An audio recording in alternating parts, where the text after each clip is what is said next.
Good evening and welcome to the Boo Review. I'm Jill Stanley.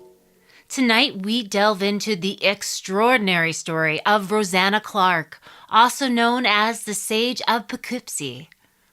Her story comes to us from the Horn of the Green Mountains out of Manchester, Vermont, dated Tuesday, November 16th, 1830.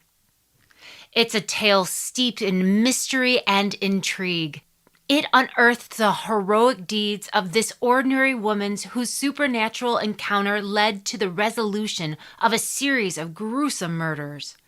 For more on this, please welcome Jennifer James at the Bulletin Desk. Jennifer? Thanks, Jill.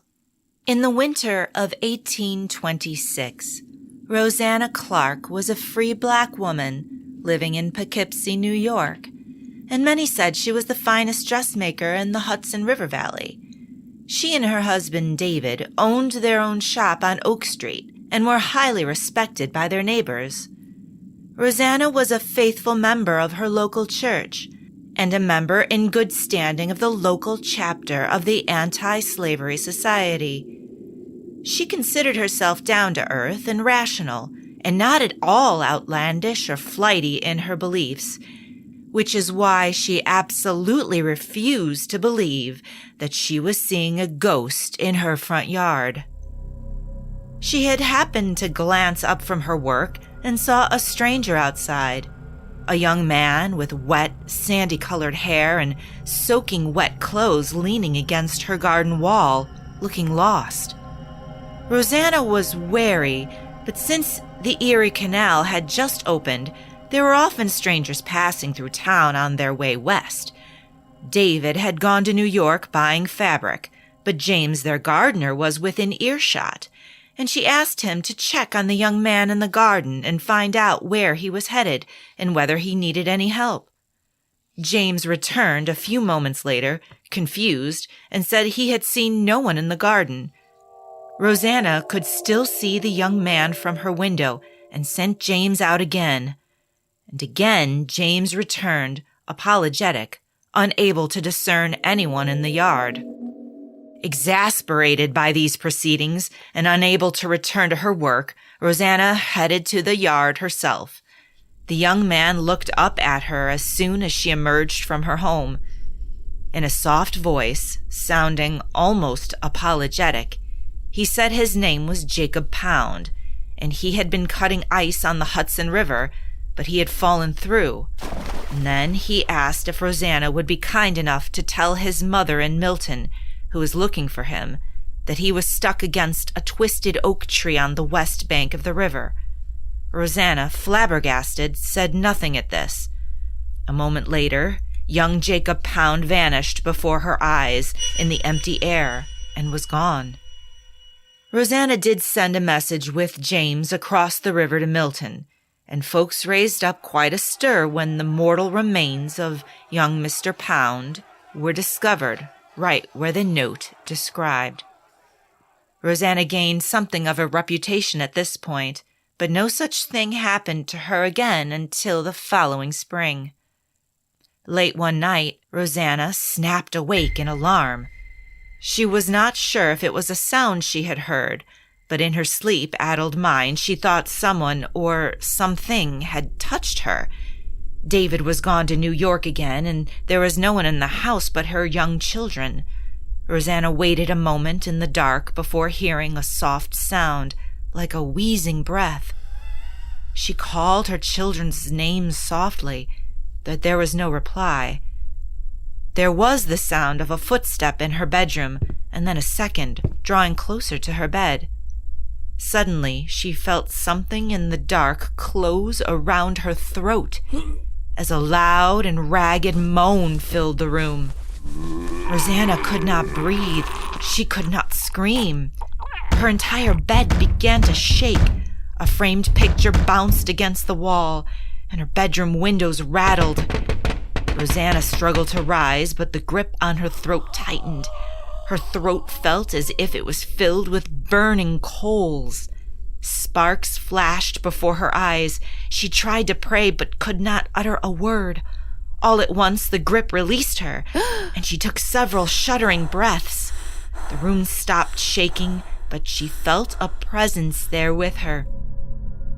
On the floor, she could see the form of a tall, slim, brown-haired man, perhaps 25, with yellow skin clutching his throat and thrashing in agony.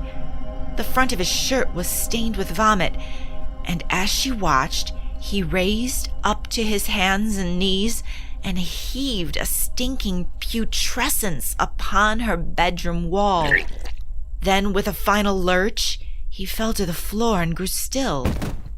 As Rosanna watched, she could see the shapes of others, half seen above the man. 2 sneering women and a cruel-looking man. They searched the man's pockets, taking his cash and a gold watch. Then they wrapped him in a sheet, dragged him down to a wooden pier, and pitched him into the river. As the terrible images faded at last, there was a final gasping whisper in the dark. "I was Robert Penfield." Rosanna tried to catch her breath. She raced from her bed to check on her children, but they were sleeping easily in their beds, blissfully unaware of the violent cacophony. Rosanna prayed until her pounding heart was calm again before returning to bed, trying to make sense of what she had experienced. In time, she thought about young Jacob Pound and how he had come to her in peace and sought her help, and much of her fear left her. These phantasms were not here to harm her, but to ask for help, and she prayed to the Lord that he help her aid the spirit which came to her. No sooner had she shut her eyes again when she heard a heavy thud. The sound repeated again and again, like someone was thumping a heavy post against her bedroom floor. She opened her eyes and saw the form of another man, this one dressed like a sailor, with light hair and pale blue eyes, staggering drunkenly upon a darkened street.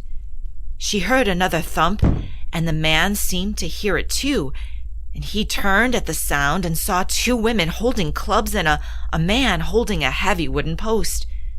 Before the blue-eyed man could do more than raise his hands, the trio struck at him with their weapons. The man fell at the first heavy blow, and they rained vicious blows upon him. Rosanna's bedroom filled with the sound of plaintive cries. Rosanna could almost feel each impact on the helpless victim. They beat the man for a long time before his cries ended, and then they searched his pockets, taking what money they found and a silver chain. Next, they wrapped him in a sheet, dragged him to the river's edge, and dumped him into the dark water.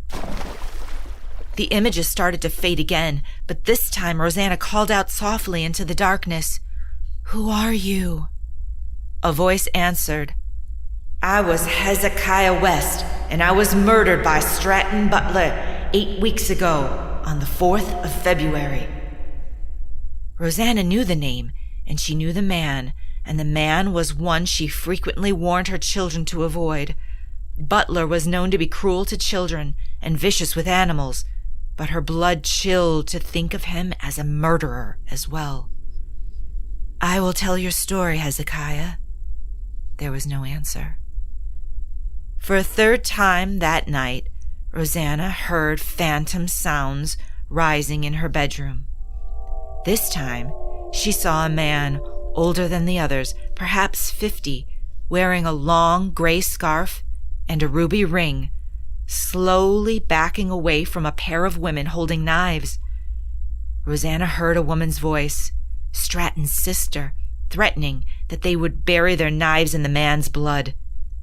Suddenly they rushed onto him with their long knives drawn, uttering horrid imprecations, and carried out their threat, stabbing him again and again, hooting and laughing at his cries.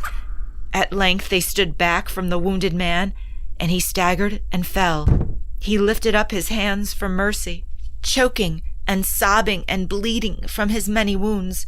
The Strattons mocked his feeble cries and drove the knives deeper than before, until at last he expired.